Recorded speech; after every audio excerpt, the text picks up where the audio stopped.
কষ্ট যখন পাবেন, অসুস্থ যখন হবেন, ওইখানেও আনন্দ করবেন, কারণ সামনে আরাম আসতেছে। সুবহানাল্লাহ পড়েন। মুমিনের হারাবার কিছু নাই, দুঃখ পাওয়ার কিছু নাই, তার রোগের মাধ্যমে তার গুনাহ ঝরে যায়, সে আল্লাহর কাছে প্রিয় হয়ে ওঠে। তা আমাদেরকে কেউ হারাইতে পারে? কথা বলেন, আমাদের কেউ ভয় দেখাইতে পারে? মোটিভেশনাল সূরা, সূরাতুল ইনশিরাহ আর সূরাতুদ দুহা, এখানে অনেক হিউজ মোটিভেশন আছে। যারা হতাশ, যাদের জীবন ভাল লাগে না, মরে যেতে মনে চায়, গার্লফ্রেন্ড গালি দিছে, আছে না নাই? আবার বয়ফ্রেন্ড গার্লফ্রেন্ডের গালি দিছে, এ ওড়না পেঁচায়া ফ্যানের মধ্যে ঝুলে আত্মহত্যা করে। আহা, কত বড় পাগল! তুই মরলি কেন? গালি দিছে তো কি হয়েছে? হ্যাঁ, বুঝতে চায় না, হতাশ হয়ে যায়। আর বয়স কম তো, ইচড়ে পাকা, অল্পতে কাবু হয়ে যায়। এই সূরাগুলো পড়ে না, এখানে আশার বাণী আছে। আজকে আমি জানি কথা শোনাবো আপনাদেরকে, শুরুতে আগে সংক্ষেপে বলে দিই। এই সূরার মূল কথা হচ্ছে, মানে সেন্ট্রাল থিম বা সাবজেক্ট ম্যাটার, সূরাতুদ দুহার কেন্দ্রীয় আলোচ্য বিষয় হচ্ছে নিরাশ হবেন না, হতাশ হবেন না, হাল ছাড়বেন না, ভরসা রাখবেন কার উপর? মুমিনরা নিরাশ হয়, হতাশ হয়, হাল ছাড়ে নাকি ভরসা রাখে? কার উপর ভরসা? কার উপর ভরসা থাকবে? একজনের উপর। চিল্লায় বলেন, তিনি কে? Never lose hope. Every time you feel like you cannot go on, you feel so lost that you are so alone.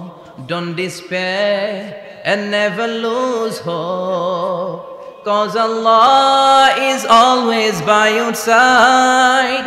Insha'Allah, Insha'Allah, Insha'Allah, you'll find your way.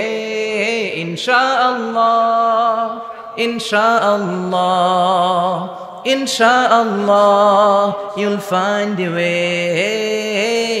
Every time you feel like you cannot go on, you feel so lost that you are so alone. Don't despair and never lose hope, 'cause Allah is always by your side. Insha'Allah, pardon?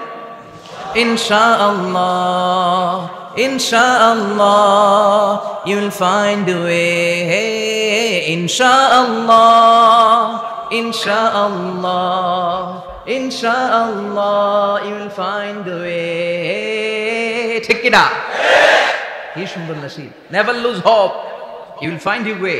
তুমি তোমার পথ খুঁজে পাবে। আমাদেরকে পথ দেখায় কে? আল্লাহ। এজন্য সূরাতুদ দুহার কেন্দ্রীয় আলোচ্য বিষয় হচ্ছে হতাশ হওয়া যাবে না, নিরাশ হওয়া যাবে না, হাল ছাড়া যাবে না, ভরসা রাখতে হবে একজনের উপর। চিৎকার করে বলেন, তিনি কে? আল্লাহ। হতাশ যারা, ফ্রাস্ট্রেটেড, আপসেট পিপল, তাদের জন্য, হতাশ ব্যক্তিদের জন্য এই সূরাটা একটা আলোকবর্তিকা, একটা আলোর মশাল। এই সূরাটা পড়লেই হতাশ ব্যক্তিরা মনে শান্তি পায়, আশা ফিরে পায়, দিক ফিরে পায়। ঠিক কিনা? এই সূরাটা নাজিল হওয়ার একটা ব্যাকগ্রাউন্ড আছে, শুনবেন। বিষ্ণু ঈসা ইসলামের কাছে যখন ওহী নাজিল হতে শুরু করলো, বিষ্ণু ঈসা ইসলাম ওহীর কথাগুলো পৌঁছে দিতে লাগলেন। যাই নাজিল হতো বিষ্ণুনবী পৌঁছে দিতেন, বিষ্ণুনবী সাহাবাদের কাছে শেয়ার করে দিতেন। যেটাই নাজিল হতো তিনি পৌঁছে দিতেন, যেটাই, কারণ আল্লাহর আদেশ, ইয়া আইয়ুহার রাসূল বাল্লিগ মা উনজিলা ইলাইক, ও নবী, আপনার কাছে আমি ওহী থেকে যা নাজিল করি সব পৌঁছে দেন, একটাও গোপন করা যাবে? আল্লাহর কাছ থেকে বিশ্বনবী যে সমস্ত মেসেজ, ইনফরমেশন, তথ্য, রেভেলেশন ওহী পেয়েছে, একটাও কি বিশ্বনবী গোপন করেছে? সব প্রকাশ করে গিয়েছে, সব শেয়ার করে গিয়েছে। বিশ্বনবী শেয়ার করতে লাগলেন। সকালে যা নাজিল হয় শেয়ার করেন, দুপুরে নাজিল হয় শেয়ার করেন, রাতে নাজিল হয় শেয়ার করেন, শেয়ার করতে লাগলেন। কিন্তু কি অবাক করা কাণ্ড, হঠাৎ করে এই ওহী আসার ধারাবাহিকতা আল্লাহ বন্ধ করে দিলেন। ওহী আর আসে না, আকাশ থেকে নতুন তথ্য আর নামে না। ঘটনা কি? ওহী আসে না কেন? তথ্য আসে না কেন?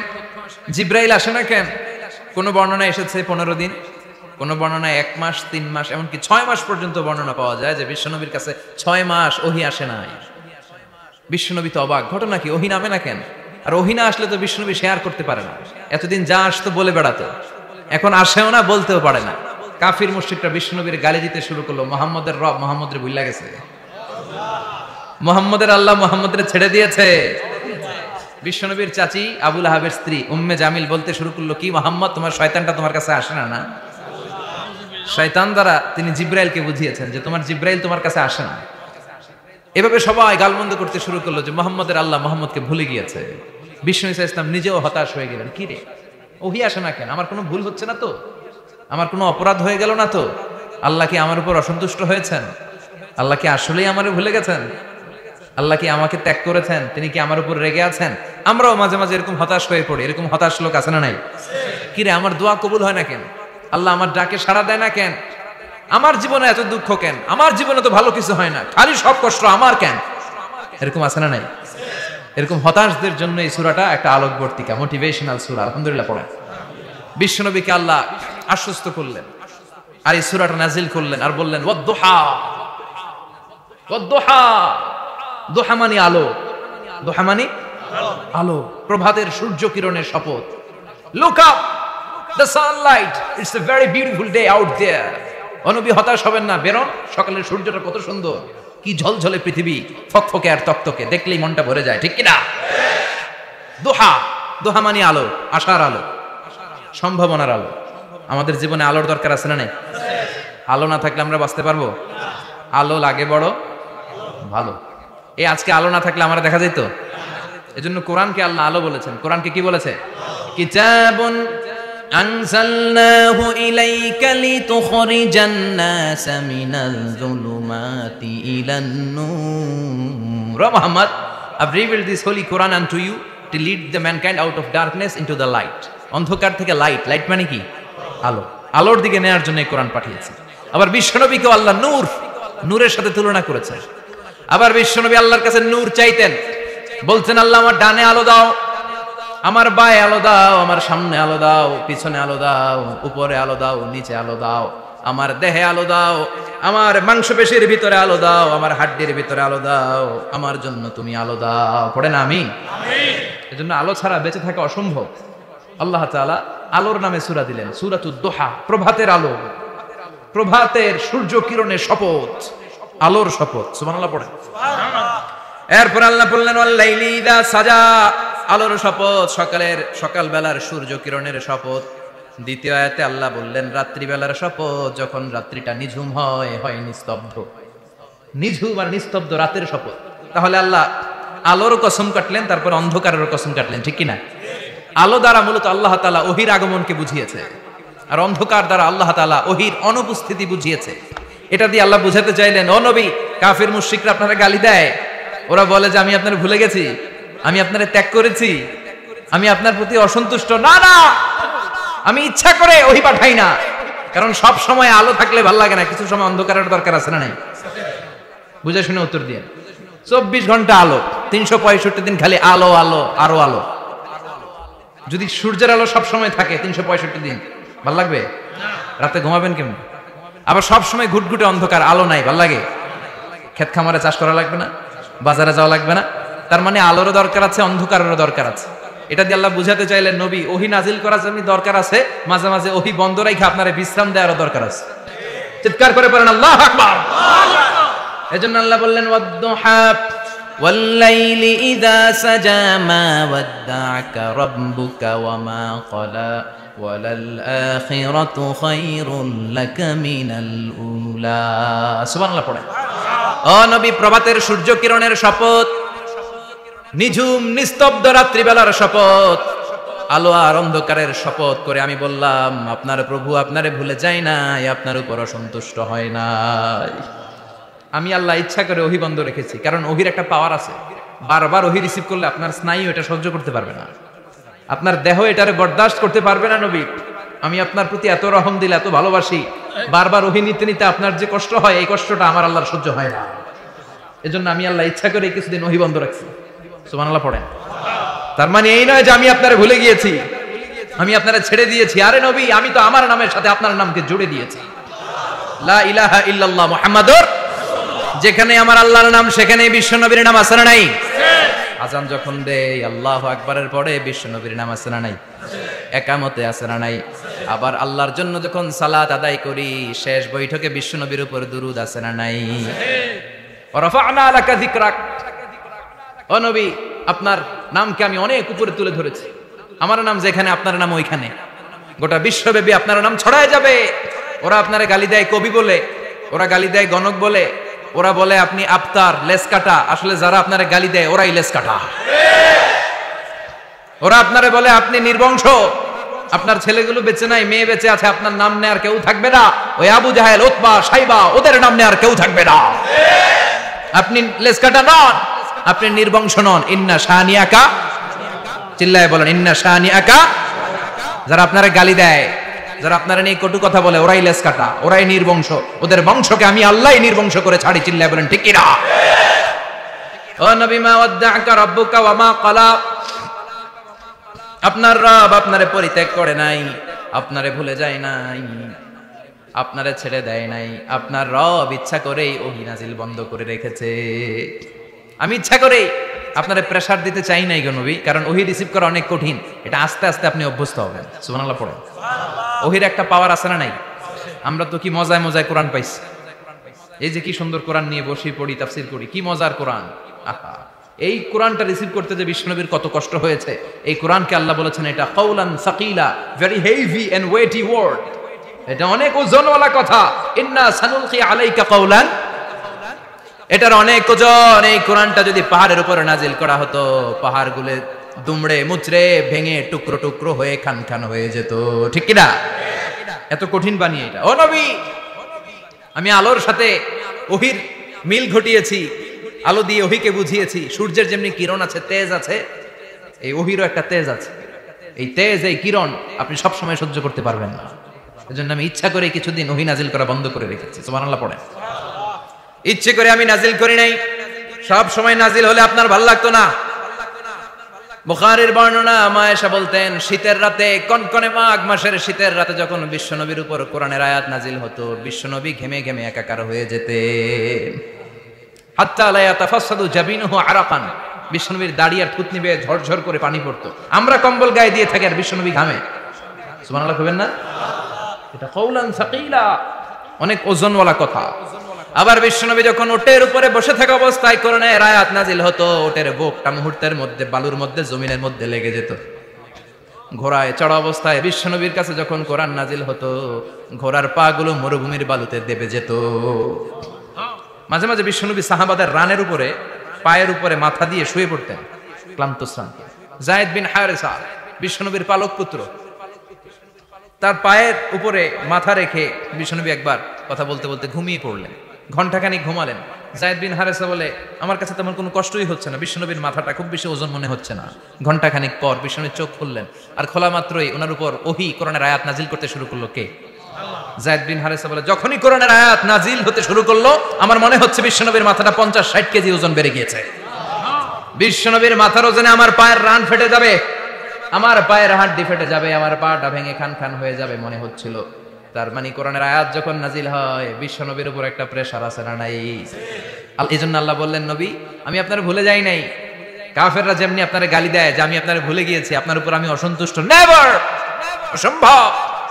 আমি আপনার উপর কখনো অসন্তুষ্ট নই, বরং আমি ইচ্ছা করি আপনার উপর থেকে প্রেসার কমিয়ে দেওয়ার জন্য কয়েকদিন ইচ্ছা করে আপনার ছুটিতে রাখছি। সুবহানাল্লাহ পড়েন। যাতে করে আবার এনার্জি গায়ে নেওয়ার পরে নতুন করে কোরআনের আয়াত রিসিভ করার জন্য আপনি সক্ষম হন। চিল্লায় পড়তে হবে আল্লাহু আকবার। এজন্য আল্লাহ বললেন, ওয়াদ-দুহা ওয়াল-লাইলি ইযা সাজা মা ওয়াদ্দা'আকা রাব্বুকা ওয়া মা ক্বালা ওয়ালাল আখিরাতু খায়রুল লাকা মিনাল উলা। এরপর আল্লাহ বললেন, নবী ওয়ালাল আখিরাতু খায়রুল লাকা মিনাল উলা, and verily indeed the hereafter is far better for you than this dunya. এই দুনিয়ার চেয়ে আপনার জন্য আখিরাতটা অনেক দামি। খায়রুল লাকা মিনাল উলা, এই দুনিয়ার চেয়ে আখিরাতটা অনেক শ্রেষ্ঠ। এতে আল্লাহ বললেন দুনিয়ার চেয়ে আখিরাত শ্রেষ্ঠ, আর এক আয়াতে আল্লাহ বললেন দুনিয়ার চেয়ে আখিরাত হলো স্থায়ী। ঠিক কি না? বাল তু'থিরুনাল হায়াতাদ দুনিয়া ওয়াল আখিরাতু খায়রুন ওয়া আবাকা। তোমরা দুনিয়ার জীবন নিয়ে পাগল পাড়া হয়ে থাকো, আল্লাহ বললেন দুনিয়ার জীবনের চাইতে আখিরাতের জীবন শ্রেষ্ঠ এবং স্থায়ী। ঠিক কি না? কার কথা? দুনিয়া স্থায়ী না আখিরাত স্থায়ী? দুনিয়া শ্রেষ্ঠ না আখিরাত শ্রেষ্ঠ? কিন্তু আমরা কোনটার পিছনে দৌড়াই? খালি দুনিয়া দুনিয়া। দুনিয়া কে মজা লে লো, দুনিয়া তোমারি হ্যায়। কিন্তু জান্নাত কে মজা লে লো, জান্নাত তোমারি হ্যায়, ওইটা কয় না। আছে না নাই? দুনিয়ার পেছনে পাগল হয়ে আমরা পড়ে থাকি। এই দুনিয়ার জীবনটা একটা মায়াজাল, এটা একটা মরিচিকা। এই মরিচিকা, এই ধোঁকা এই লালসা আর এই মায়াজালের পেছনে আমরা ছুটছি, ছুটতে ছুটতে হুট করে একবার কবরের ভিতরে ঢুকতে হবে। কথা বলেন, তখন আমাদের টনক নড়বে। এই জন্য দুনিয়া মুমিনদের জন্য শ্রেষ্ঠ আর স্থায়ী জায়গা নয়। মুমিনের আসল জায়গা হচ্ছে আখিরাত। মুমিনের শান্তি আর কল্যাণের জায়গা হচ্ছে আখিরাত। জান্নাত হচ্ছে মুমিনের শেষ ঠিকানা। চিৎকার করে বলেন ঠিক কিনা? সেটাই বিশ্বনবীরে বললেন, নবী কাফির মুশরিকদের কথা আপনি কান দিবেন না, ওদের কথায় হতাশ হবেন না, নিরাশ হবেন না, হাল ছাড়বেন না, ভরসা রাখবেন কার উপর?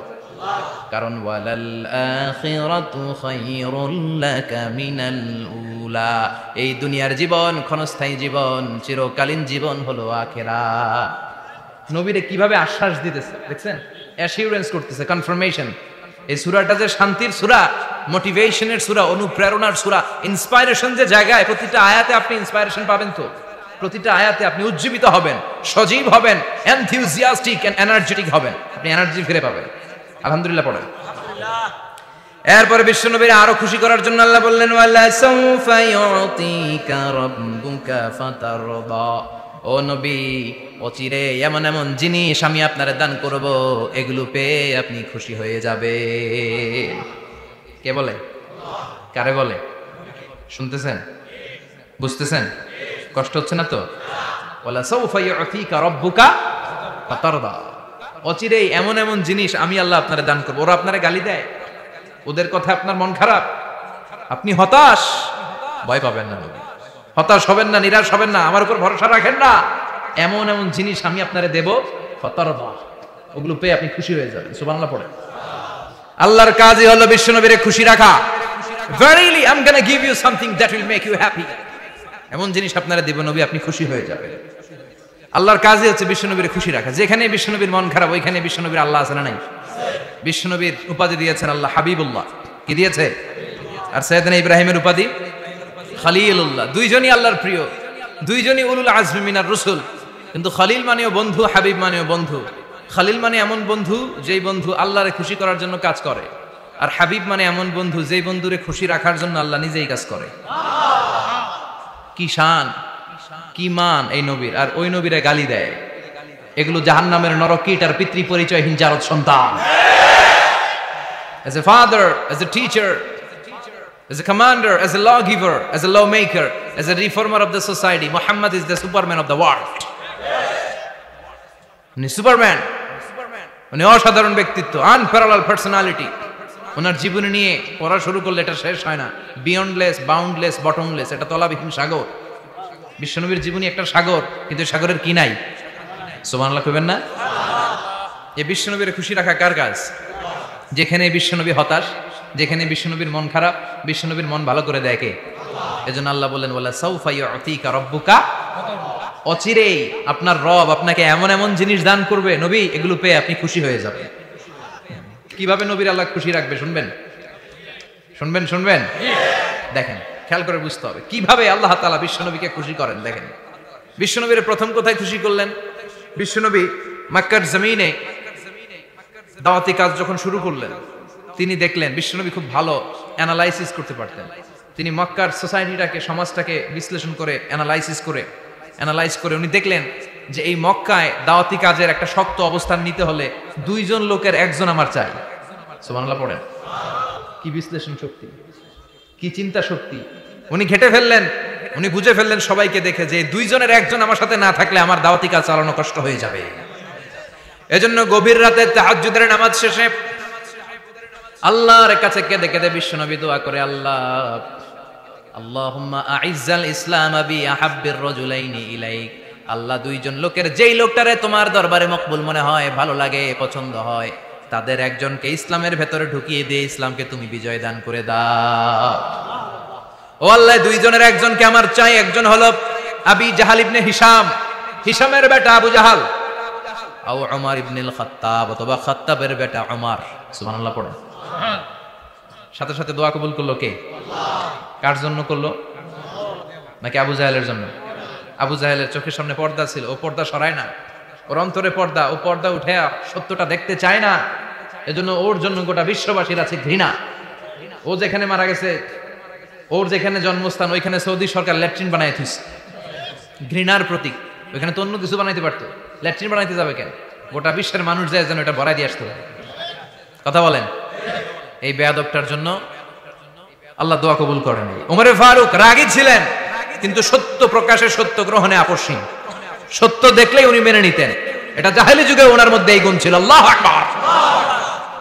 বিশ্ব নবীকে দেখে দোয়া করে আল্লাহ, মক্কার জমিনে এই দুইজনের একজন যদি কালেমা না পড়ে, মক্কার জমিনে দাওয়াতি কাজ চালিয়ে যাওয়া কঠিন হয়ে যাবে। হয় হিশামের বেটা আবু জাহেল কিংবা খাত্তাবের বেটা ওমরকে তুমি ইসলামে ঢুকাও। আল্লাহ ওমরের জন্য দোয়া কবুল করলেন। বিশ্বনবী তখনও বুঝতে পারেন এই দোয়াটা কার জন্য কবুল। হঠাৎ ওমরে ফারুক বিশাল একটা নাঙ্গা তলোয়ার নিয়ে বিশ্বনবীকে হত্যা করার জন্য ছুটে এলো। বিশ্বনবী তখন মক্কার আরকাম ইবনে দারুল আরকামের ঘরে সাফা পাহাড়ের পাদদেশে লুকিয়ে লুকিয়ে দাওয়াতি কাজ করতেন। আশেপাশে সাহাবীরা বসা। বিশ্বনবীর চাচা হামজা ইবনে আব্দুল মুত্তালিব বললেন, নবী তাড়াতাড়ি পালিয়ে যান, ওই যে দেখা যায় ওমরে ফারুক তলোয়ার নিয়ে আপনারে মারতে আসছে।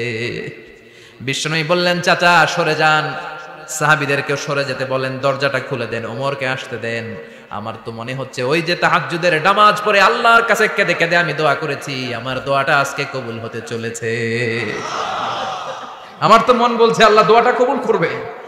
দরজা খুলে দেন। ওমর ফারুক চলে আসলেন, এসে তলোয়ার রেখে দিয়ে আঙ্গুল উঁচু করে বললেন, আশহাদু আল্লা ইলাহা ইল্লাল্লাহ, আশহাদু আন্নাকা মুহাম্মাদ রাসূলুল্লাহ। ঝিনুকের ভেতর লুকিয়ে থাকে যেমন মতি, ঝিনুকের ভেতর লুকিয়ে থাকে যেমন মতি, কালমা শাহাদাতে আছে আল্লাহর জ্যোতি, কালমা শাহাদাতে আছে আল্লাহর জ্যোতি। সুবহানাল্লাহ পড়েন। কি আল্লাহর জ্যোতি এসে ওমরে ফারুকের হৃদয়টাকে নুরানি করে দিল। তিনি তলোয়ার রেখে ঘোষণা দিলেন, আশহাদু আল্লা ইলাহা ইল্লাল্লাহ ওয়া আশহাদু আন্নাকা মুহাম্মাদ আবদুল্লাহি ওয়া রাসূলুহু। বিশ্বনবী খুশি হয়ে গেলেন। ফাতারদা ওয়ালা সাউফা ইউতিকা রাব্বুকা ফাতারদা। ও নবী, অচিরে এমন এমন জিনিস একটার পর একটা আমি আপনারে দান করব, এগুলো পেয়ে আপনি খুশি হয়ে যাবেন গো নবী। আপনার অন্তরে দুঃখ, কষ্ট, হতাশা, আপসেট হওয়ার মানসিকতা, ফ্রাস্ট্রেশন কিছু আল্লাহ রাখবো না। ওয়ালা সাউফা ইউতিকা রাব্বুকা ফাতারদা। অচিরে এমন এমন জিনিস আমি আল্লাহ আপনারে দেব, আপনি খুশি হয়ে যাবেন। ওমরে ফারুকের ইসলাম ধর্ম গ্রহণ করানোর মাধ্যমে বিশ্বনবীর মনটারে খুশি করে দিল কে? আল্লাহ। ফাতারদা। বিশ্বনবী খুশি হয়ে গেলেন। পাইছেন আল্লাহ কিভাবে বিশ্বনবীরে খুশি করে? সুবহানাল্লাহ পড়বেন না? এরপরে বিশ্বনবী মক্কা থেকে তায়েফে দাওয়াত দিতে গেলেন। কোথায়? হজ উমরা যারা করেছেন 70 থেকে 75 80 কিলো দূরে পাহাড়ি পথ বেয়ে বেয়ে উঠতে হয়। 6-7 হাজার ফিট উপরে পাহাড়ের উপরে তায়েফের শহর, তায়েফ সিটি। ঠান্ডা। ওইখানে গেলে মনেই হবে না এটা সৌদি আরব। ওইখানে জ্যাকেট লাগে। কি লাগে? জ্যাকেট। বিশ্বনবী কষ্ট করে 80 কিলোমিটার পথ পাড়ি দিয়ে তায়েফের ছেলেদেরকে দাওয়াত দিতে গেলেন। কিন্তু বিশ্বনবীর দাওয়াতি এই ডাকে, এই আহ্বানে তারা সাড়া দেয় নাই। বিশ্বনবীর এই দাওয়াতকে তারা রিজেক্ট করেছে। বিশ্বনবীকে পাথর মেরেছে। বিশ্বনবীর মোবারক দেহটাকে রক্তাক্ত করেছে। আমার নবীর এই সুন্দর দেহটা বেয়ে বেয়ে ঝরঝর করে রক্ত ঝরেছে। তায়েফের মাটি সাক্ষী, তায়েফের পাথর সাক্ষী। 3টা জায়গায় বিশ্বনবী বেহুশ হয়েছে। এখনো ওখানে গেলে স্থানীয় লোকরা বলে, বংশ পরম্পরায় ওরা জেনে এসেছিল যে এই জায়গাগুলোতে বিশ্বনবীকে আঘাত করা হয়েছে। এখনো লোকজন দেখায়, এখানে পড়েছিল বিশ্বনবী, ওখানে পড়েছিল, ওখানে পড়েছিল, ওই খেজুর বাগানে বিশ্বনবী লুকিয়েছিল, আজও ওখানে খেজুর বাগানই করে রাখছে। আল্লাহু আকবার পড়েন। খেয়ে না খেয়ে দিন প্রচারের কাজে নিজেকে দিয়েছ বিলিয়ে, তায়েফের কাফিরেরা চিনল না সে আলো, দুষ্ট ছেলেদের পিছু দিল লেলিয়ে, পাথরের আঘাতে ক্ষত বিক্ষত হয়ে সারা শরীর থেকে রক্ত ঝরে। হে রাসূল তোমাকে ভুলি আমি কেমন করে, হাজার ব্যথা বেদনার পরে ফিরে আসনি তুমি আপন ঘরে, দিনের আলো তুমি ছড়িয়ে দিতে চলে গেলে মদিনায় মক্কা ছেড়ে। হে রাসূল তোমাকে ভুলি আমি কেমন করে, হে রাসূল তোমাকে ভুলি আমি কেমন করে। ঠিক কি না? পাথর মেরে বিশ্বনবীকে রক্তাক্ত করা হলো। বিশ্বনবী রক্তাক্ত। বিশ্বনবীর সাহাবা সাইয়েদনা যায়েদ রাদিয়াল্লাহু তাআলা আনহু কুয়া থেকে পানি এনে বিশ্বনবীর গা থেকে রক্তগুলো ঝেড়ে ফেলে দেয়। বিশ্বনবীর গায়ের মধ্যে পানি দিয়ে হাত পাগুলো ধুইয়ে দেয়। বিশ্বনবী কাঁদে। আহা, কাঁদে। রহমতের নবী, কাঁদে, আরেকজনের জন্য কাঁদে, নিজের কোনো লাভ নাই। মায়ের খাইছে ওরা যেন বাঁচে জাহান্নামের আগুন থেকে। সুবহানাল্লাহ কইবেন না? ওদেরকে বাঁচাইতে আসছিল জাহান্নামের মায়ের থেকে, জাহান্নামের শাস্তি থেকে ওদেরকে বাঁচানোর জন্য নবী মায়ের খেয়েছে। চিল্লায় এখন ঠিক কিনা? কেঁদে কেঁদে বিশ্বনবী হয়রান। যায়েদ রাদিয়াল্লাহু তাআলা নবী বিশ্বনবীর সান্ত্বনা দেন, নবী কাঁদবেন না। হামলাতুল জিবাল, পাহাড় রক্ষী ফেরেশতারা এসে বলে, নবী আপনি শুধু অর্ডার করেন, এই যে পাহাড়ের গিরিপথ, এই দুইটা গিরিপথ, এই দুইটা পাহাড় এমন ভাবে দুই দিক থেকে চাপা দেব গো নবী, তায়েফের সবগুলো ছেলের মুহূর্তের মধ্যে ধূলিসাৎ করে দেব। বিষ্ণু বললেন, না, আমি ক্ষমা করে দিলাম, আমি ক্ষমা করে দিলাম। আমার গায়ের উপরে যারা অত্যাচার করে এর কোনোটার প্রতিশোধ আমি নেই না, আমি শুধু প্রতিশোধ নেই যারা ইসলামের বিরোধিতা করে। চিল্লায় বলেন ঠিক কিনা? বিশ্বনবীকে আঘাত করা হয়েছে, তার গায়ে শারীরিক কষ্ট, এটার শাস্তি বিষ্ণুবী দিতেন না, কখনোই দিতেন না, ক্ষমা করে দিতেন। কিন্তু ইসলামকে মারাত্মকভাবে যদি ইসলামের বিরুদ্ধাচরণ কেউ যদি করত, শুধু তাদের উপর বিশ্বনবী তলোয়ার চালাতেন। চিৎকার করে বলতে হবে ঠিক কিনা? বিশ্বনবী কাঁদলেন। কে দেখে বিশ্বনবীর কান্না? নিজের জন্য কাঁদে না, ওদের জন্য কাঁদে। আর বললেন, না ফেরেশতারা, ওদেরকে তোমরা মেরে ফেলো না, হয়তো ওরা কালিমা পড়ে নাই, ওদের ভবিষ্যৎ প্রজন্মদের মধ্য থেকে কেউ না কেউ কালিমার বাণী পড়বে। তাই হয়েছে। তায়েফে গেলে হৃদয়টা ঠান্ডা হয়ে যায়। মসজিদ আর মসজিদ, মসজিদ আর মসজিদ।